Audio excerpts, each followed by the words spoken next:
S'ils l'ont fait, pourquoi pas vous? Salut à toutes et tous, c'est Yassine Scali et bienvenue dans la tête d'un CEO, le podcast qui vous inspire à entreprendre. Depuis 5 ans, je vous propose de faire un petit tour dans la tête de un ou une entrepreneur chaque semaine pour justement s'inspirer de leur état d'esprit et de leur parcours. Mon objectif, il est hyper simple, c'est voir un maximum de personnes se lancer, entreprendre et miser sur elles. On sort une interview tous les lundis, donc n'hésitez pas à vous abonner dès maintenant. Et pour nous soutenir, ça vous prend 30 petites secondes. Je vous demande de nous laisser une note et un commentaire sur les plateformes d'écoute de votre choix. Encore une fois, un grand merci de nous écouter et n'oubliez pas, s'ils l'ont fait, pourquoi pas vous? Bonne écoute à toutes et tous. Salut à toutes et tous, c'est Yassine, bienvenue dans ce nouvel épisode de Dans la tête d'un CEO. Bon, on n'est pas dans un magnifique studio, mais on est dans mon mini studio, mon appart. Et aujourd'hui, j'ai le plaisir de recevoir Camille. Comment ça va, Camille? Ça va super bien. Il fait hyper beau aujourd'hui, donc c'est agréable. Dit-elle alors que j'ai fermé les volets juste à côté. Mais tu sais qu'à la fin du podcast, je me suis dit, il faut que je sorte là. Alors, ouais. Je suis pas sorti de la journée, je veux aller profiter. Un grand merci d'être venu jusqu'à moi. Ça va les 5 étages à pied? Ouais, ça va. Merci de m'avoir invité. Ça m'a fait un peu de remise en forme avant de commencer.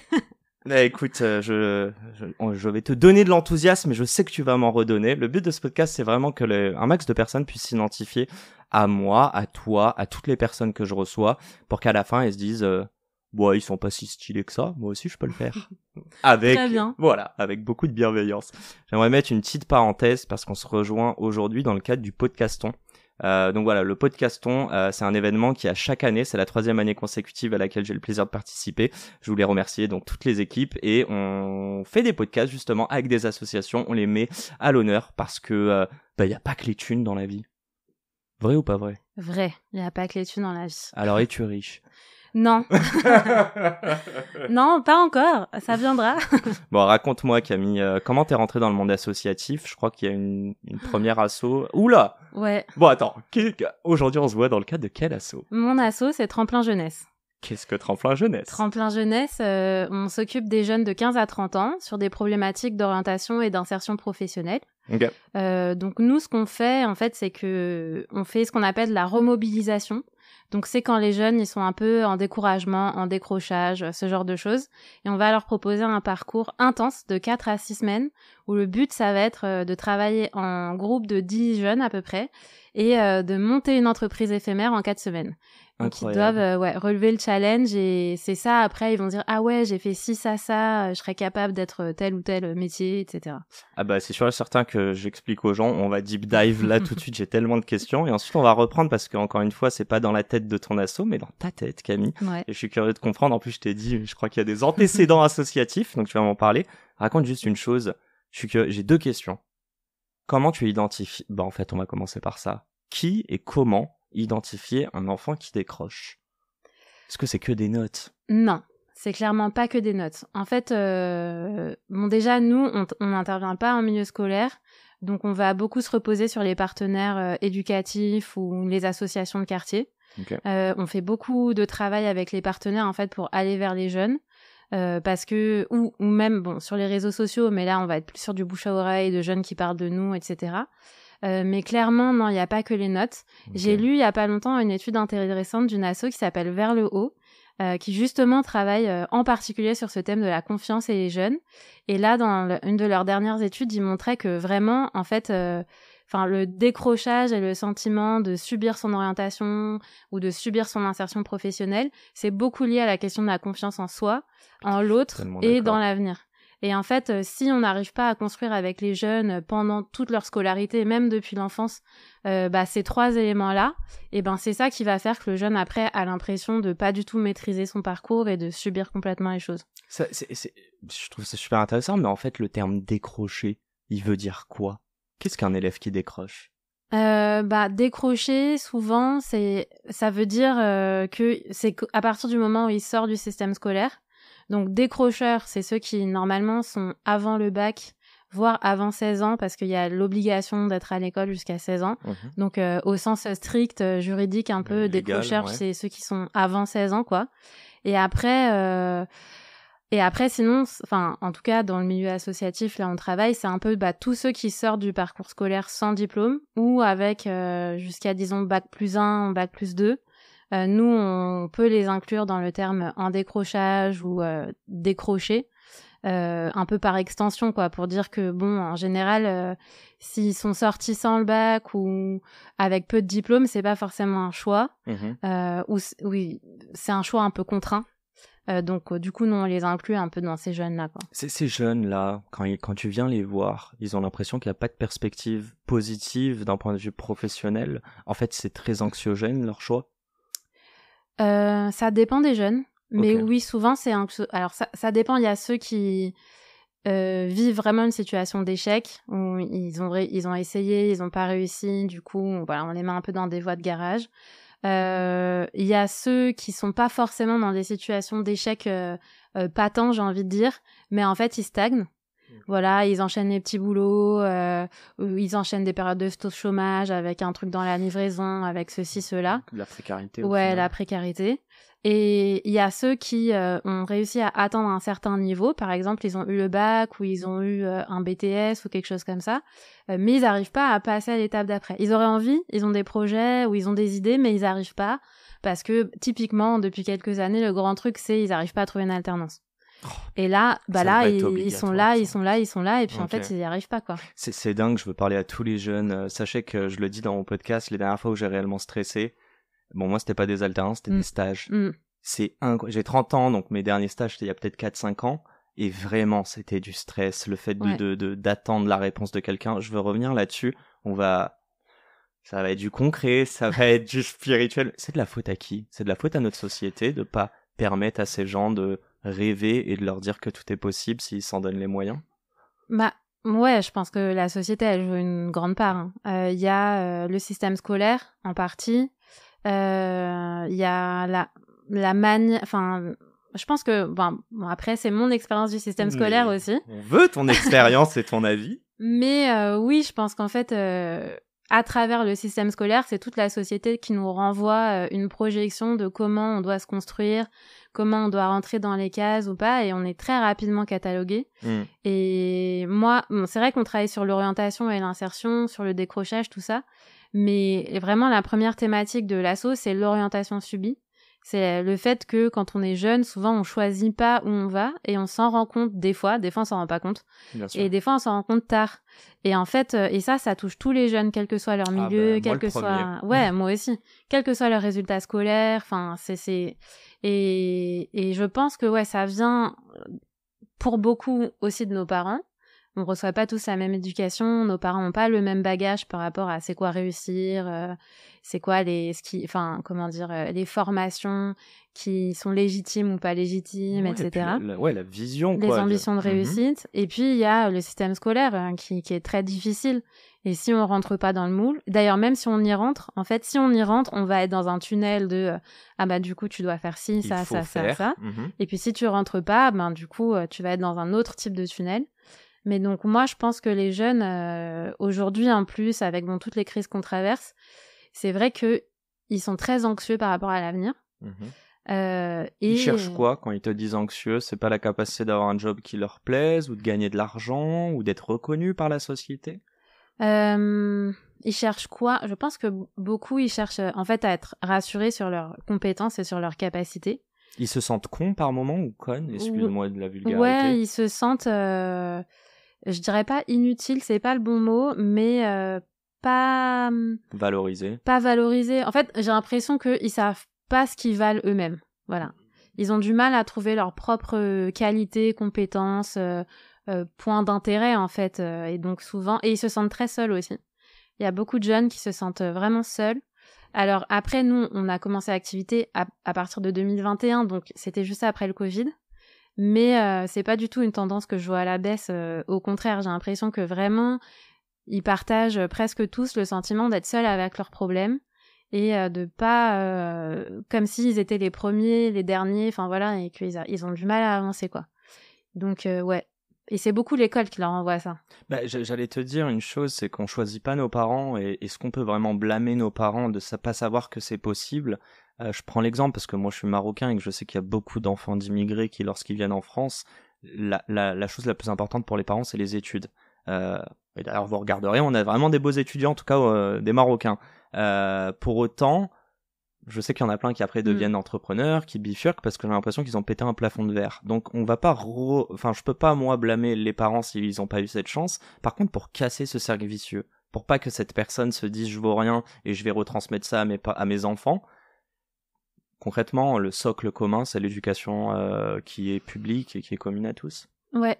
En partie, oui. Parce que quand même, ça nous transmet des valeurs, des savoirs, des choses qu'on a en commun finalement et qu'on peut partager tous ensemble. Mais il y a aussi, de plus en plus, on voit ça un peu dans les études des assos. En fait, ce qui est important, c'est aussi d'avoir une personne de confiance, un adulte un peu référent, une personne plus grande. Alors, ça peut ne pas être un adulte, mais qu'on considère comme plus grande, qui a plus d'expérience. J'allais dire l'expérience. Ouais. Qui va nous renvoyer une image positive. Donc c'est pour ça, notamment en ce moment, il y a beaucoup de mentorat qui se développe. C'est quelqu'un qui croit en toi. En fait. Quelqu'un qui va te renvoyer une image positive, de dire mais c'est pas grave si là tu sais pas faire ci, ça, en fait ça s'apprend. Il y a plein de chemins détournés à faire, voilà. J'ai l'impression, juste, je suis grave curieux de ça. Est-ce qu'on peut attirer les gens si on n'a pas confiance en nous? Est-ce qu'on peut attendre de quelqu'un de nous dire j'ai confiance en toi alors que toi-même, dans ta posture, tu ne te présentes pas avec quelqu'un qui a des ambitions ou de la confiance en soi? Je sais pas. Je pense que c'est plus dur. Okay. Mais des fois, en fait, c'est aussi une question de posture. Parce que, par exemple, moi, j'ai pas vraiment... Enfin, maintenant, ça va. J'ai plus confiance en moi. Mais au départ, j'avais pas forcément beaucoup confiance en moi. C'est filmé, hein.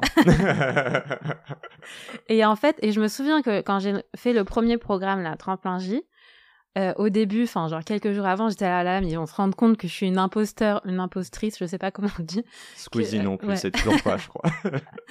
Ils vont se rendre compte que je sais rien et tout, que je suis pas à la hauteur, que je suis pas à ma place. Et en fait, ça, c'est pas pour ça qu'ils ont pas eu confiance en moi, les jeunes. Enfin bon, parce que déjà, en fait, t'as quand même des choses à transmettre. Même si tu t'en rends pas compte et tout, donc j'avais quand même beaucoup de choses à leur transmettre, et finalement donner confiance, je pense, attirer les autres vers soi, c'est une chose. Je pense qu'il faut arriver avec ouverture et bienveillance. Et en fait, le mot bienveillance. Et il faut partir du fait que tu fais confiance aux gens, et c'est ça qui va donner confiance aux autres pour venir vers toi. Donc le mentor, presque, il vient aussi dans une posture de rechercher des gens qui ont besoin de cette confiance ou de voir des potentiels sous-exploités. Je pense, ouais. Okay, et il vient aussi, et je pense que ce qui doit être mutuel, c'est le fait de partager. C'est-à-dire que on vient pas seulement dans une posture descendante de je vais transmettre un truc, mais je vais aussi apprendre. Je vais apprendre autre chose, je vais apprendre différemment, mais je vais aussi moi recevoir des choses. Et c'est ça qui fait qu'une relation, elle peut exister, je pense, entre mentor, mentoré, tout ça. Et ça, pour nous, on travaille beaucoup sur ça. C'est important parce que il faut que les jeunes, on fait créer de la confiance avec les jeunes pour qu'ils suivent le parcours, pour qu'ils s'accrochent, voilà, pour développer chez eux l'envie d'aller plus loin, tout ça.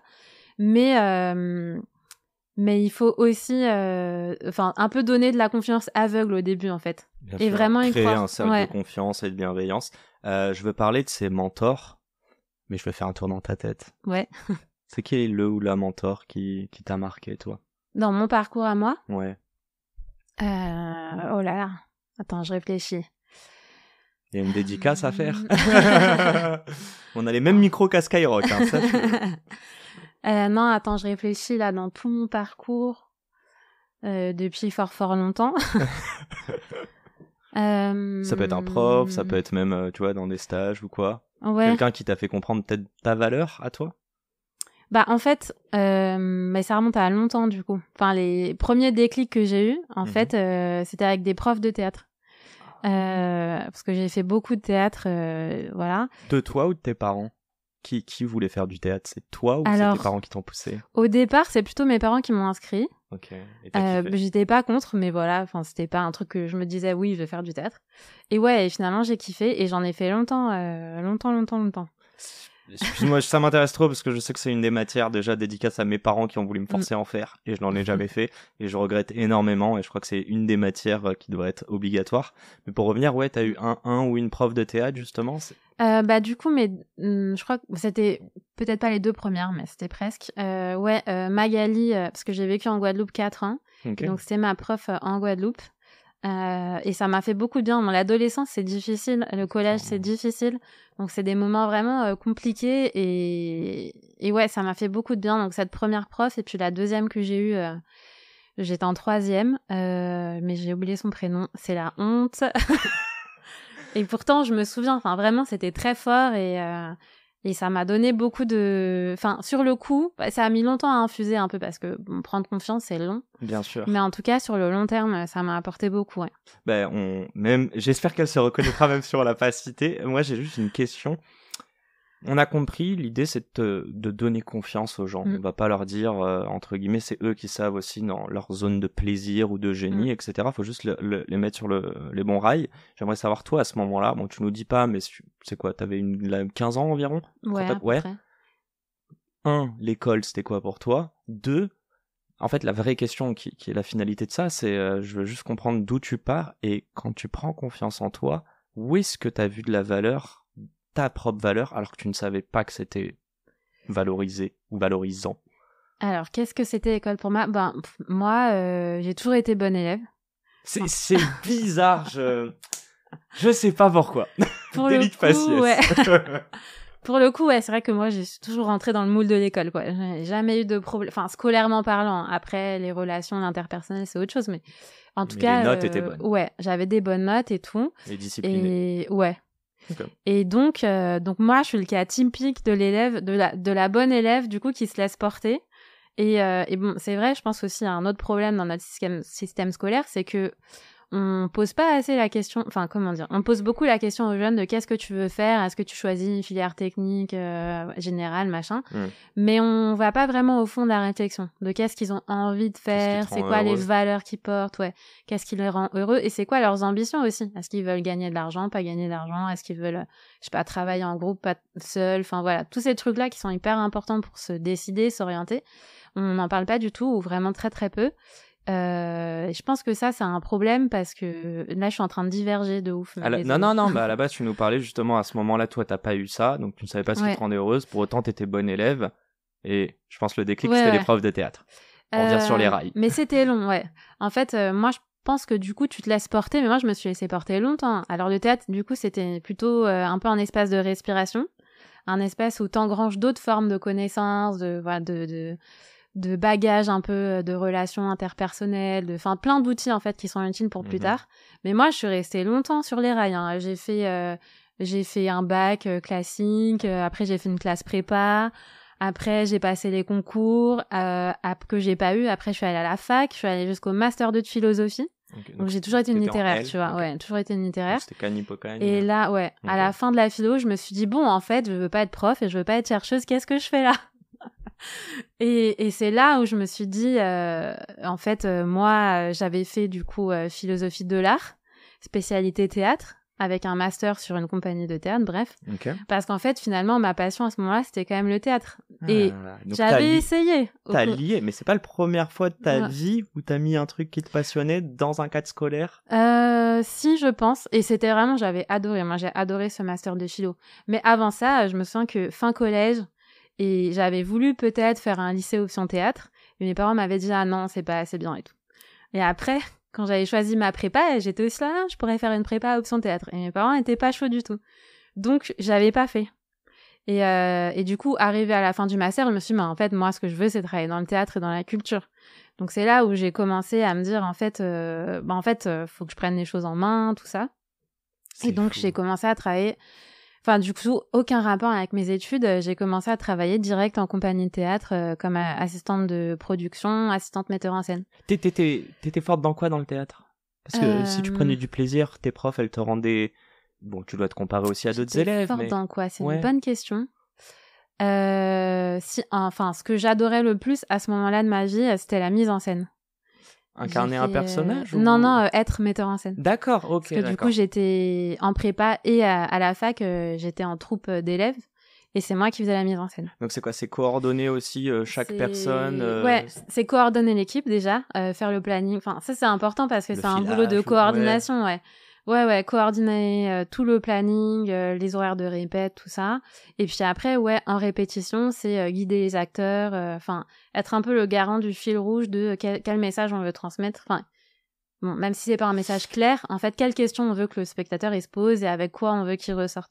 Okay. Ouais, et ça, j'adorais ça. C'est une exécution d'une vision au final. Ouais, c'est ça. C'est drôle parce que je crois que tu m'as parlé de par moment de solitude aussi, et là tu me parles de collectif. Ouais. Ben j'adore en fait, mais ça met longtemps à se. C'est ça que t'as vu réaliser, au théâtre. Tu vois. C'était aussi. Le théâtre, ouais, c'est génial parce que en fait, t'as le sentiment d'être en vie parce que bon, moi je jouais pas à ce moment-là, mais j'adorais jouer aussi. T'es très en vie quand t'es sur le plateau, quoi. Quand tu joues devant les gens, t'es en relation avec tes partenaires, t'es devant le public, c'est un sentiment d'instantanéité. Enfin, je pense qu'il y a, enfin, si dans le sport t'as la même chose dans les compètes, mais dire voilà. La passion. Ouais. Vous retrouvez autour d'une passion. Ouais. Et puis, tu peux pas réussir sans les autres. Okay. À moins que tu sois vraiment seul en scène et ton propre metteur en scène et que tu fasses tout, la musique, les lumières. Mais sinon, tu peux pas réussir sans les autres. Donc, ça a créé vraiment un sentiment de cohésion hyper fort. Et c'est une expérience humaine. Vraiment, moi, je pense comme toi que ça devrait être enseigné partout. Tout le monde devrait faire du théâtre. Est-ce que tu as vu des gens... Est-ce que tu jugeais les gens qui avaient pas des bonnes notes quand tu étais plus jeune parce que toi c'était important? Non. Est-ce que tu as vu des gens au théâtre qui étaient pas bons élèves et qui étaient très bons au théâtre, et là tu t'es genre comme s'il y avait eu un trou entre ta passion et versus le soir tu bosses pour l'école et tu vois ce que je veux dire? Ben oui, c'est sûr qu'il y a plein d'élèves, enfin plein de personnes qui sont hyper fortes au théâtre, dans le sens où elles renvoient beaucoup de choses et qui sont pas forcément bonnes à l'école.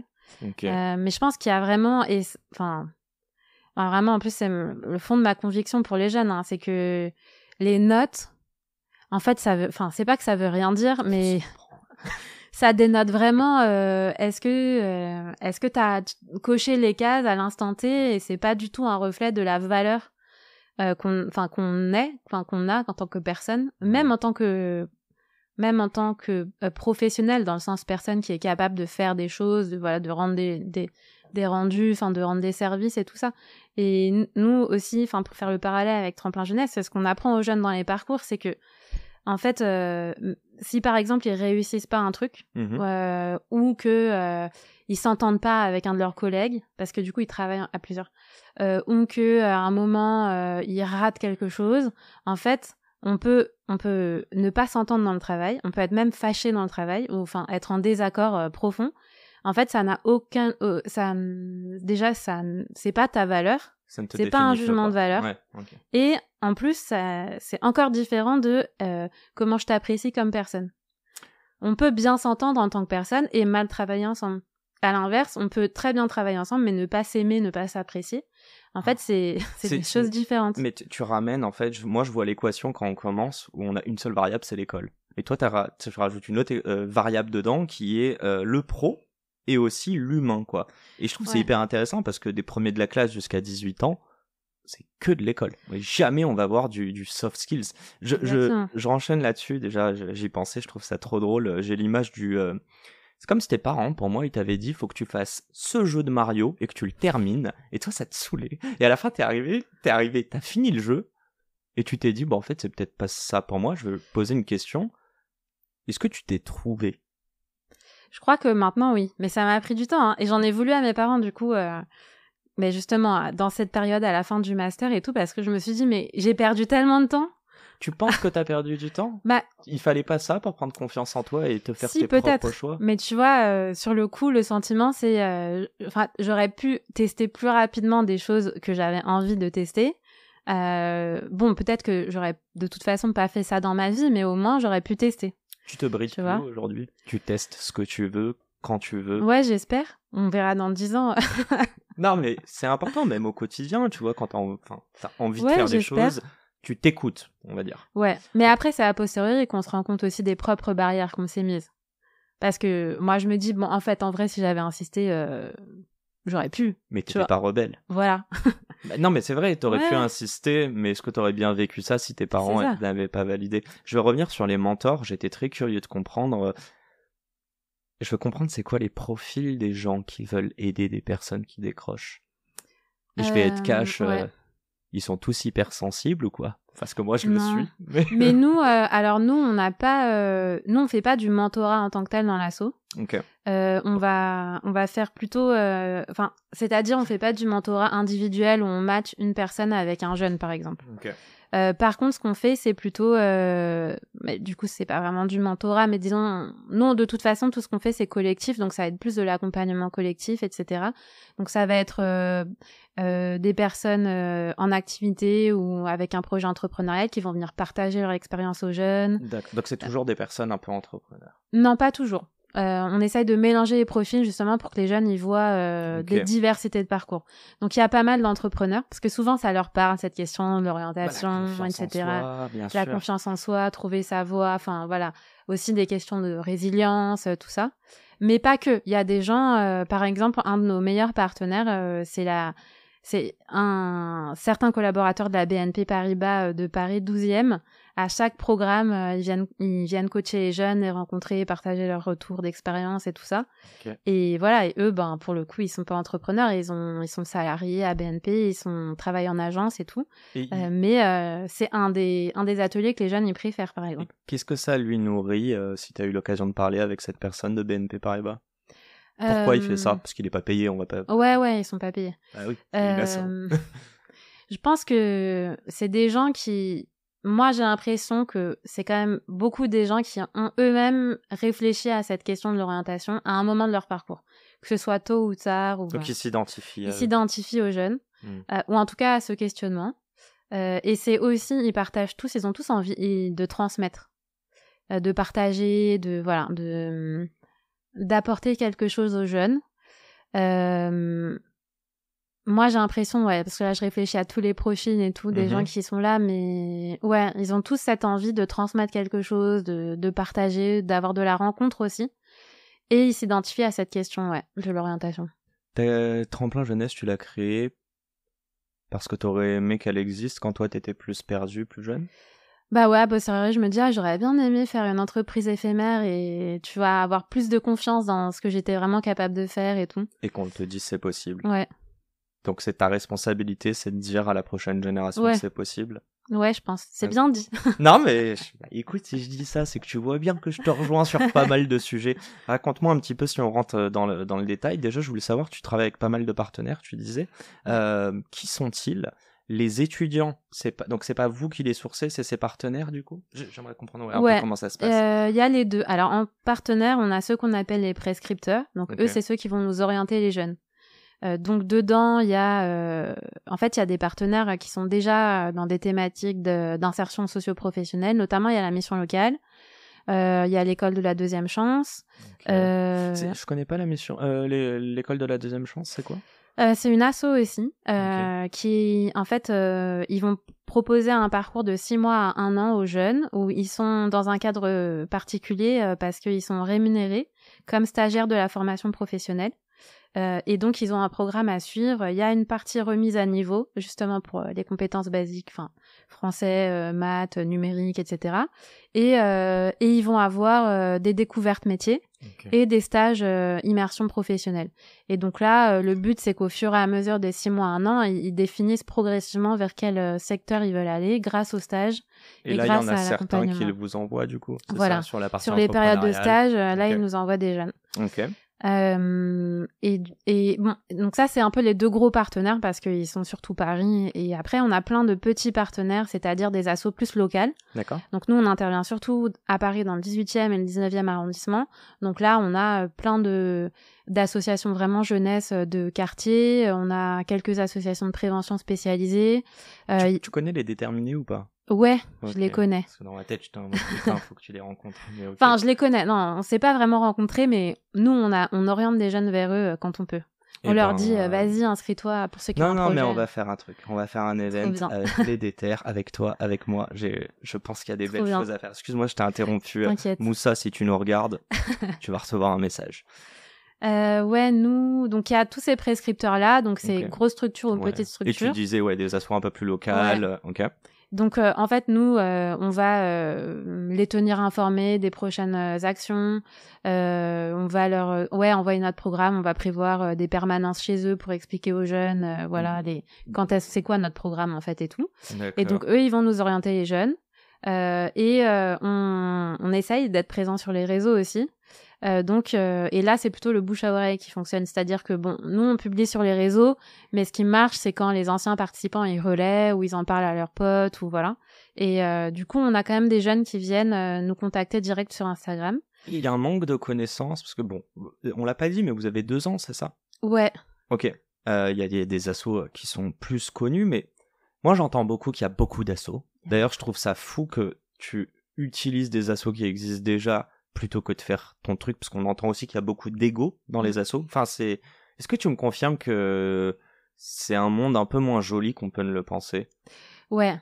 J'ai du mal à y croire sur des étudiants, mais quand j'entends même quand c'est dans du médical, de l'aide, la précarité, il y a des conflits d'intérêts où tu te dis c'est lunaire, quoi. Ouais. C'est vrai que on va pas trash talker. Non, mais ça dépend des assos et ça dépend des territoires, mais des fois ça peut être difficile d'arriver en tant que nouvel asso. T'as dû te battre un petit peu, ouais.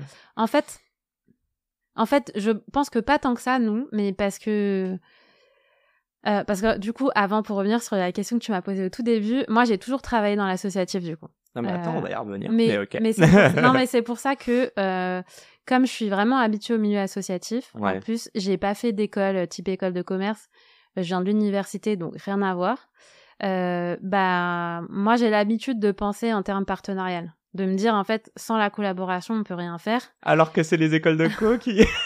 je trouve... Ça tape, là. Il y a des... En fait, c'est une question de formation. Et c'est vrai que des fois, je trouve qu'il y a des responsables associatifs qui ont une formation un peu trop business. Ouais, je vois ce que tu veux dire. Mais c'est pas grave, ça s'apprend. Enfin, c'est au fur et à mesure aussi. Bon, ça dépend aussi du positionnement de l'association, etc. Mais du coup, pour nous, c'est clair que dès le départ, on se positionne en mode, nous, en fait, on est un maillon de la chaîne. On a besoin de gens qui vont nous orienter les jeunes en aval, en amont. En amont. Ouais. Mais on va aussi orienter les jeunes en aval après les parcours parce que nous, on accompagne 4 semaines. Mm-hmm. En fait, c'est pas en 4 semaines on transforme des choses chez le jeune. On va planter des graines, mais on peut pas aller au bout. T'es une étape. Ouais.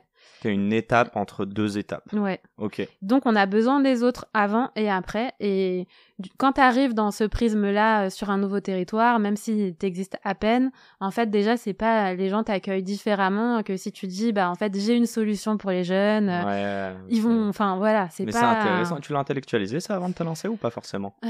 Non, je pense que c'est au fur et à mesure, ouais. Enfin, il faudrait que je regarde mes notes de l'époque. Je sais pas. Je veux savoir juste une chose sur les assos. Toi, quand t'avais 15 ans, t'en connaissais? Est-ce qu'on communique assez là-dessus? Parce que je sais qu'on en a beaucoup. Ouais. Mais est-ce qu'on les connaît assez? Oui, pour revenir sur ce que tu disais, non, c'est vrai qu'il y a beaucoup d'assos. Moi, à 15 ans, non, je connaissais pas beaucoup. En fait, je mettais pas forcément le nom asso, tu vois. C'est-à-dire... Est-ce que tu te voyais pas péjoratif, presque? Non, je pense que je connaissais vraiment pas bien. Ok. Les seuls assos que je fréquentais, mais sans trop savoir, c'était le centre d'animation du quartier. Okay. Et là, la troupe de théâtre dans laquelle je faisais mes cours de théâtre. Okay.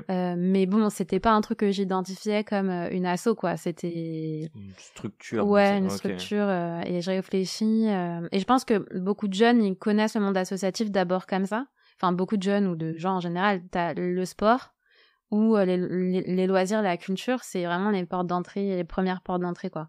Ok. Et moi, par exemple, je me souviens que je m'étais inscrite à la mission locale justement après le master. Parce que, en fait, du coup, j'étais là, je savais pas quoi faire, en fait. J'ai tapé meilleure association de France. Papa, maman, est-ce que vous validez? Non, mais parce qu'en fait, en plus, à Paris, il y en a dans tous les arrondissements. Donc, c'est vraiment... voilà. Mais bon, en fait, finalement, j'ai pas été très longtemps à la mission locale et je me rendais pas compte de... Aujourd'hui, à posteriori, je me dis, mais en fait, c'était une richesse incroyable, j'aurais pu en profiter... Enfin, ouais, en profiter plus dans le sens... Pourquoi t'es partie pour monter ton asso? Non, je suis partie parce que du coup, comme je te disais, quand je suis sortie du master, j'ai commencé à bosser en compagnie de théâtre comme assistante de production, je crois. Ok, pas metteur en scène. Bref, non, pas metteur en scène. Et en fait, c'était un contrat aidé, les fameux contrats aidés qui ont été supprimés il y a quelques années, là. Je connais pas. Et donc, fallait avoir un tampon mission locale pour dire que t'étais un jeune éloigné de l'emploi. D'accord. Donc du coup, moi, je suis allée m'inscrire à la mission locale et voilà, et j'ai découvert, mais j'ai pas beaucoup été inscrite en fait. En fait, t'as découvert la mission locale quand t'as monté ton asso. Ouais. Et là, t'étais en mode ok, ils sont stylés en fait. Ouais, okay. Ouais. Et du coup, je me suis dit a posteriori, en fait, c'était un truc incroyable. Mais c'est quoi la suite, mission locale jusqu'à que tu montes. Jusqu'à ce que je monte Tremplin Jeunesse. En fait, d'abord, donc j'ai commencé à travailler comme chargée de production dans une compagnie de théâtre. Donc, en même temps, faut pas se moquer. J'ai fait une école de mime. Voilà, parce que... Gad Elmaleh est champion du mime. Donc, ouais. Et on adore. Ouais, non, le mime, c'est trop bien. Le théâtre corporel, c'est incroyable. Non, là, j'ai tout oublié. C'était il y a trop longtemps. Non, bon, okay. Ouais, il y a le mur, il y a les escaliers. Non, mais j'ai tout oublié. Mais du coup, ouais, en fait, je faisais à la fois ce travail de chargée de production. Donc là, j'étais plutôt dans la coordination, le développement de projet, l'ingénierie de projet, l'action socio-culturelle. Okay. Et à côté, je prenais des cours de mime et puis j'ai testé plein de trucs. J'ai fait un peu de marionnette, j'ai fait un peu de danse, voilà. Okay. Parce que j'adorais ça, donc j'ai testé plein de trucs. Artistique, très. Ouais, très artistique. Et après, au fur et à mesure plutôt, donc j'ai travaillé dans plusieurs compagnies. Il y a un moment, en fait, je m'étais dit, parce qu'il y a une asso qui avait proposé de passer le CDD en CDI. Et là, grosse réflexion, je me suis dit, alors, est-ce que j'accepte et tout C'était asso de quoi De théâtre. Ok. Ouais, théâtre documentaire, théâtre contemporain. Et tu t'es dit, est-ce que j'ai la tête Non, je me suis dit, est-ce que j'accepte ou pas Ok. Et puis, en fait, j'ai dit non. Parce que c'était mon premier emploi et je me suis dit, en fait, j'ai envie de faire d'autres choses, de découvrir d'autres choses et tout. Et t'en as parlé à tes parents? Je sais plus. Genre ils t'ont dit accepte ou tu sais plus? Non, je sais pas. Je crois que peut-être je leur en ai pas vraiment parlé, mais j'avais déjà décidé de toute façon de dire non. Et à ce moment-là, bon, ça va être long mon parcours. Mais... on a encore le temps. À ce moment-là, j'ai beaucoup réfléchi. Bon, alors du coup, comment je continue? Parce que quand tu travailles en plus dans le théâtre, t'as toujours le choix t'as potentiellement le choix entre est-ce que tu vas être intermittent ou pas, ou est-ce que tu cherches un emploi plus CDD ou CDI, plus classique, un contrat plus classique. Et moi, j'étais pas très sûre de ce que je voulais faire. Et du coup, j'ai choisi une autre voie. Je me suis inscrite en coopérative. Je sais pas si tu connais coopérative d'activité et d'emploi. C'est une structure particulière, je pense. Non, je connais pas exactement. En fait, c'est donc comme son nom l'indique, c'est une coopérative. Donc c'est plusieurs personnes qui ont une activité en fait en indépendant, qui se regroupent pour partager la même entreprise. Donc on a tous le même SIRET, le même compte en banque, la même assurance professionnelle. Et chacun a un numéro d'activité au sein de la coopérative qui lui permet d'exercer en fait de manière indépendante son activité. Mais on mutualise les frais en fait. D'accord, ok. Donc chacun met, ça dépend des coopératives, mais c'est entre 8 et 15% de son chiffre d'affaires. Ça peut être de son bénéfice ou de son chiffre d'affaires, ça dépend des coopératives. Ouais. Pour le pot commun des frais de fonctionnement, de tout ça. Donc toi tu rejoins ça. Et moi je rejoins ça. Et ça a l'avantage que au bout d'un certain temps, si ça marche bien et que tu restes, tu peux être entrepreneur salarié. Donc en fait, t'es entrepreneur, tu développes ton activité, mais t'as un statut comme si t'étais en CDI.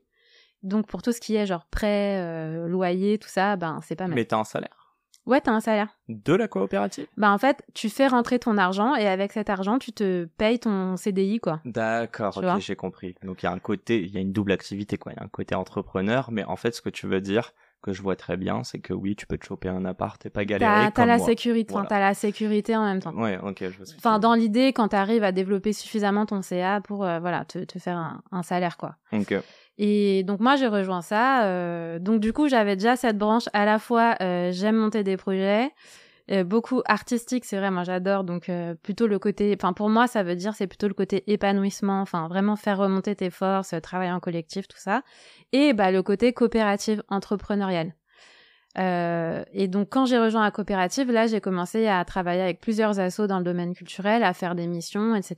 Et à un moment, j'ai rejoint une asso qui m'a vraiment marquée, qui s'appelle La Cermac, une asso du 19e, qui fait plein de trucs parce que c'est une asso qui a 30 ans, qui travaille sur des questions de prévention, d'addiction. Et ils ont un programme, une partie de leurs activités qui sont dirigées vers les jeunes, avec notamment un programme qui s'appelle Toi, moi & Co, où en gros, c'est un festival co-créé par des jeunes. Donc en gros, ils font des ateliers pendant l'année avec le but qu'à la fin, les jeunes aient créé un festival où il y a du théâtre, du cinéma et d'autres arts qui sont représentés. Donc j'ai été coordinatrice de cette action-là pendant 2 ans et demi. Trop cool. Et sur ces entrefaites arrive le Covid. Donc là, moi, je travaillais dans la culture. Je rappelle, j'étais dans la culture. Donc, arrêt total. Ah, vous étiez pas dans comment il appelait ça, commerce de nécessité. Ouais, on n'était pas dans les nécessités, ouais. Donc, arrêt total. L'avantage d'être en coopérative d'activité et d'emploi, comme j'étais entrepreneuse salariée, j'étais au chômage partiel. Okay. Donc ça, c'est un des avantages du statut, ouais. C'est que voilà. Et donc, j'ai eu du temps pour réfléchir. Je me suis dit, bon, ok, c'est un peu une étape là, parce que je commençais à ne plus aimer le fait d'être dans la coordination et la production théâtrale. C'était quoi les limites?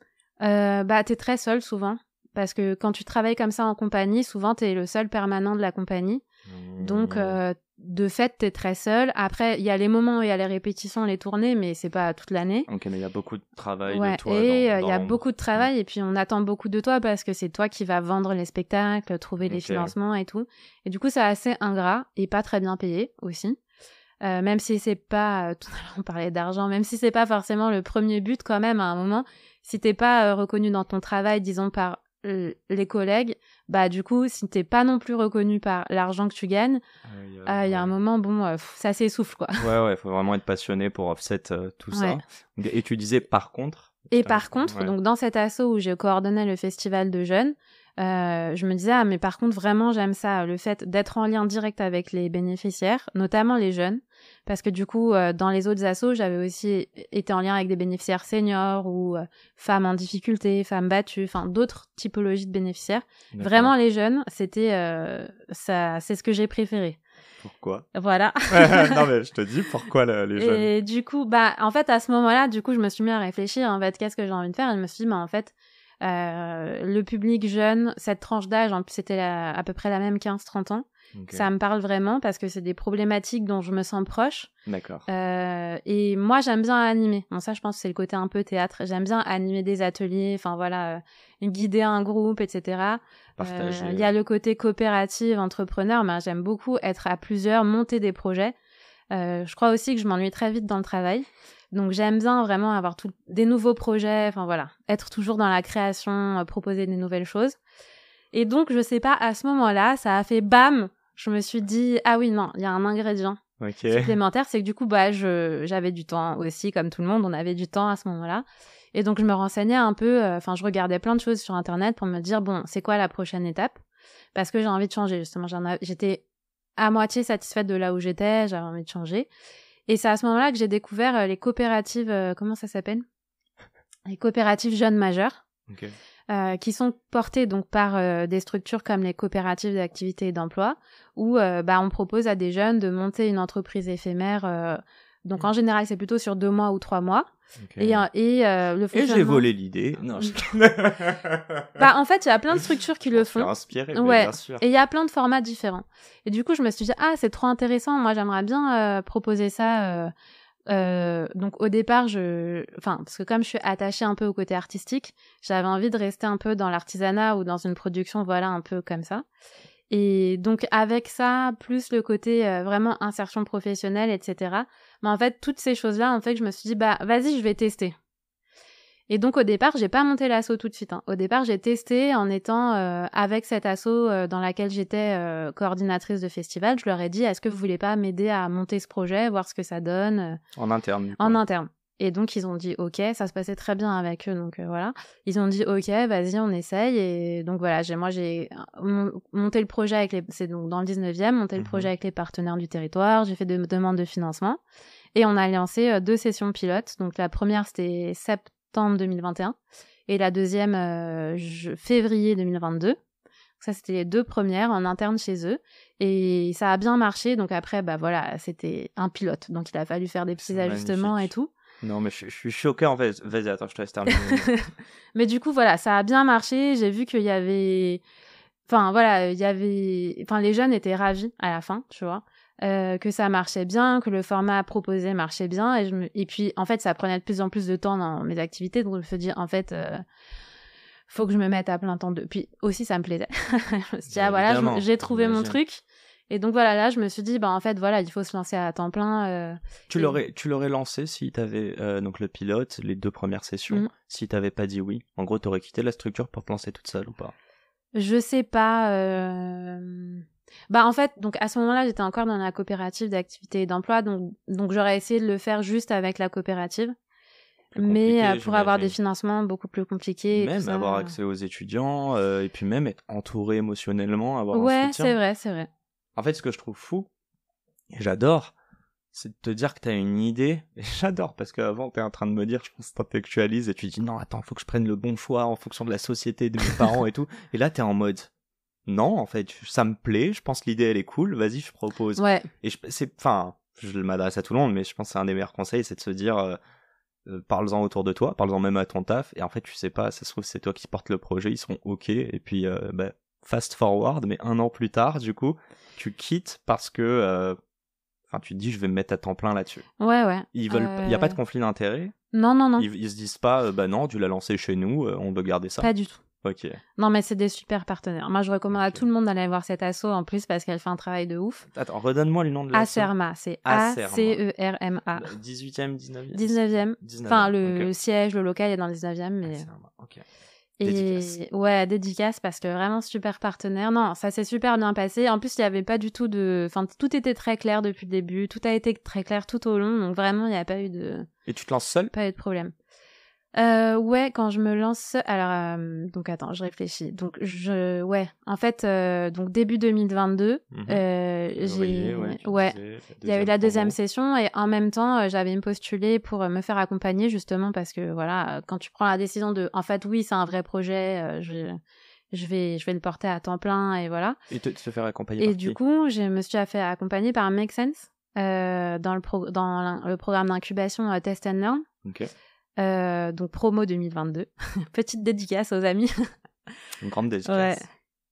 Ouais. Et Make Sense que du coup je connais parce qu'ils sont très actifs dans notre écosystème. Bah aussi. ouais, complètement. Et du coup, ouais, ça c'était le moment où du coup là, je savais pas encore si je voulais faire une asso ou une coopérative parce qu'au début comme je venais du milieu, enfin des deux en fait, de l'associatif mais aussi du milieu coopératif, j'hésitais un peu, je me disais ça pourrait être bien aussi et puis finalement j'ai choisi l'association. T'avais peur de quoi? Est-ce que le côté presque capitalistique aurait brouillé ton message? En fait, il y avait... Ou c'était un défocus pour toi aussi, l'argent? Non, le côté... En fait, ce qui a emporté la décision, je pense principalement, c'est le fait que dans une asso, t'as légalement le droit d'avoir des bénévoles. Et pour moi, c'était important que les jeunes ils puissent s'engager dans l'asso, enfin qu'il puisse y avoir un vivier de bénévoles, et notamment aussi pour que justement des professionnels puissent intervenir auprès des jeunes, enfin tu vois, en fait c'était important. Et c'est quand même un enjeu, nous on n'a pas encore beaucoup de bénévoles, mais c'est un enjeu stratégique de l'asso. Et puis de l'autre côté, c'était que moi j'avais très envie qu'à terme, donc peut-être qu'en 2025 on va commencer à y arriver, je sais pas, les anciens bénéficiaires ils puissent s'investir dans la gouvernance de la structure. D'accord. Donc j'aimerais bien que cette année ou plus tard, tu vois, il y a d'anciens bénéficiaires qui soient au CA. Est-ce que c'est une manière... vous avez bénéficié, c'est votre responsabilité de redonner? Ouais, un peu. En fait, en vrai, je me rends compte que, en fait, ils sont demandeurs de redonner, de s'investir, de faire des choses, déjà. Parce que les jeunes, on dit souvent, ils sont désengagés. Ça, c'est pas vrai du tout. En tout cas, ceux qui sont un peu actifs, ils sont super engagés. En général, ils ont envie de donner. Et une fois que tu leur montres qu'ils ont des choses à transmettre, et ben, en fait, ils sont demandeurs aussi de transmettre et ils sentent beaucoup de responsabilités pour les plus petits qu'eux. C'est mignon parce que des fois, ils ont que 3 ans d'écart, mais voilà. Ils ont beaucoup ce truc de la transmission. Je vois très très bien et je pense que c'est la même chose, c'est qu'ils s'identifient comme toi, tu t'identifies à des enfants de 15 ans, qu'ils soient bons ou mauvais élèves, mais s'ils sont perdus, ils savent pas que c'est possible. Je veux juste te poser une question, je regardais l'heure, parce qu'on a eu des petits problèmes au début, là. Il est 16h05. Tu dois Ok. filer. J'ai encore 16h05, j'ai 10-15 minutes. Non, dis-moi, hein, moi je Ouais. m'adapte. À 10 minutes. En fait, faut qu'on arrête à 20, comme ça, le temps que je parte et tout. Voilà. Écoute, c'est quoi? Je vais garder mon tel, comme ça, je garde bien l'horaire. Ok. Je voudrais juste te poser une question financièrement. Est-ce que tu as galéré? Ouais. Ok, next. Non, je rigole, raconte. Ok. Ouais, Comment t'as du fait? coup, d'ailleurs, là, je suis un peu dans un moment de galère en ce moment. Tu cherches des fonds? Parce que, ouais, alors il y a l'asso qui cherche des fonds. Là, je suis en pleine collecte. Là, je suis en pleine demande de financement, etc. Renouvellement des demandes de l'année dernière, tout ça. T'as vu Raise Sherpa? Je sais pas si ça te Non, je parle. connais pas. Allez, on va en parler après. Mais ok. En off, hein. Mais oui. En fait, disons, quand tu regardes, non, parce que tu sais, il y a l'image qu'on renvoie, et puis il y a après l'interne, tout ça. De l'extérieur, le développement de l'asso, il se passe super bien, on est en croissance, enfin, tu vois. Bon, 2022, c'était un demi-exercice, mais on avait 4 000 € de budget. Là, on est à presque 100 000. Donc, ça se Vous développe. êtes combien là? Il y a 3 salariés. Moi, je suis présidente bénévole. T'es bénévole? Ouais, parce que je suis en fin de droit du chômage. C'est pour ça que je disais, là, va arriver le petit moment un peu galère de la transition. Et donc, il faut Voilà. un petit budget. Voilà. Ok. Et donc du coup, il y a 2 salariés en CDI, un apprenti en CDD, et on a ponctuellement 2-3 volontaires en service civique. Ça dépend des périodes de l'année. Donc là, l'enjeu, trouver des fonds, c'est ce que tu disais. L'enjeu, trouver des fonds, parce que moi, j'aimerais bien me salarier à terme comme directrice de l'association.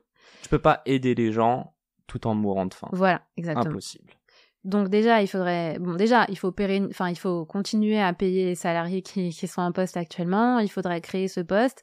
Et en vrai, si on veut faire plus et pouvoir accompagner mieux les jeunes, il faudrait qu'on ait au moins un salarié de plus. Ok. Donc du coup, si tu regardes l'évolution, ça se passe bien, ça grandit, ça croît. Mais bien sûr, comme toutes les assos, il nous faudrait plus pour faire mieux. C'est quoi tes ambitions?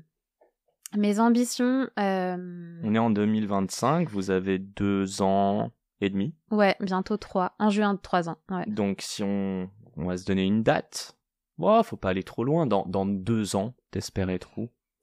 T'espères être salarié. Ouais, j'espère être salarié. J'espère être salarié et que du coup, il y a une équipe de gouvernance qui soit impliquée pour vraiment prendre en charge la gouvernance. Donc, à la fois jouer un rôle sur les recherches de financement, jouer un rôle sur les questions de représentation, participer à des événements, etc. Et sur les questions un peu stratégiques et administratives. Okay. J'espère qu'on se sera stabilisé à au moins 4-5 parcours par an. Parce que, donc, là, vous en êtes à 2? Là, on en est à 3-4 en fonction des années. Okay. C'est combien d'étudiants en tout?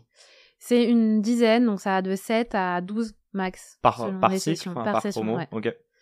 Et après, on a quelques temps forts dans l'année où on rassemble aussi plus de jeunes qui sont pas forcément sur les sessions. Et ouais, on y réfléchissait. Donc, dans 2 ans, on aimerait bien commencer à se développer sur la Seine-Saint-Denis ou l'Essonne. Ok. Pourquoi ces territoires? Seine-Saint-Denis, je pense voir l'Essonne. Je crois que c'est un des territoires les plus pauvres. Ouais, en fait, c'est aussi des questions de proximité. Okay. L'Essonne, voilà, il y a mais non, aussi, c'est que, de proximité plus de cœur. Ah, okay. Moi, la Seine-Saint-Denis, quand j'ai commencé dans le milieu associatif, j'ai travaillé beaucoup en Seine-Saint-Denis. Okay. T'es allé au Stade de France ou t'écoutais NTM, je sais pas. Non, on travaillait, j'ai beaucoup travaillé à Aubervilliers. Non, mais réponds même pas à mes blagues de merde, hein. C'est moi qui balance, mais excuse-moi. Et moi, moi, tu vois, il y a beaucoup d'assauts aussi, donc pareil, il faut trouver sa place et tout ça, mais il y a beaucoup à faire. Et l'Essonne, notre coordinatrice, elle vient d'Essonne. Moi, j'ai un peu travaillé là-bas et c'est hyper intéressant. C'est pas du tout les mêmes enjeux. Il y a aussi des territoires ruraux en Essonne. Enfin, voilà, les jeunes, ils ont d'autres problématiques. La mobilité elle est beaucoup plus importante. L'enjeu de circulation. Okay. Donc voilà, 2 territoires qui nous intéressent. Je vais te poser des questions un peu plus perso. Ouais. Non, on va pas encore arriver à la fin de... J'ai mes questions du tac au tac. J'ai une question, je suis en train de la perdre. Attends, laisse-moi 30 secondes. C'est quoi... Ok, je vais la refaire. Question, c'est pas celle-ci que je vais te poser, mais celle-ci, elle me vient. Est-ce qu'il y a des projets qui ont été lancés entre des étudiants et qui perdurent aujourd'hui, des projets entrepreneuriaux via, du coup, Tremplin Jeunesse j'allais dire, en fait, c'est quoi ta plus grande fierté? Mais vas-y, je mélange. Non, il n'y a pas de projet. Il y a un projet où ils ont tenté de faire perdurer. Et puis finalement, il y en a dans l'équipe qui avaient c'est des urgences, un peu de stabilité financière qui ont fait qu'ils n'ont pas continué jusqu'au bout. Okay. Ma plus grande fierté avec l'asso, je sais pas, il y en a plein en fait. Qu'est-ce qui te remplit de joie? Et ça peut être du quotidien comme un événement qui arrive une fois par an. Mon anniversaire. En fait, non, mais il y a plusieurs choses. Par exemple, quand j'ai des retours de jeunes où ça fait 1 an que...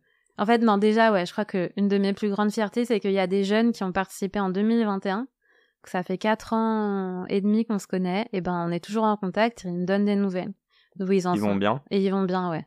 T'as servi à quelque chose? Ouais, j'ai servi à quelque chose. Et ça, vraiment, c'est hyper gratifiant. Et puis après, voilà, quand je vois des parcours qui se construisent, par exemple, il y a un jeune, quand il a participé, il était en décrochage. Après, on l'a pris en service civique. Après,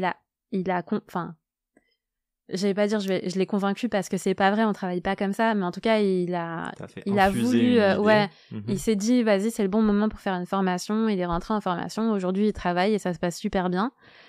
Et voilà, il y en a d'autres, quand c'est un peu plus à long terme et qu'on voit la construction des parcours, c'est hyper gratifiant. Et tu dis, quand même, on a été utile. Pas tout seul, encore une fois, parce qu'il y a tous les autres, mais nous aussi, on a été utile. Ce que vous avez fait, qu'on mette vraiment les termes, c'est leur permet de reprendre confiance en eux. Vous n'avez pas dit « Ah, toi, en fait, t'es bon sur ça, rends-toi compte. » On est d'accord. Ouais.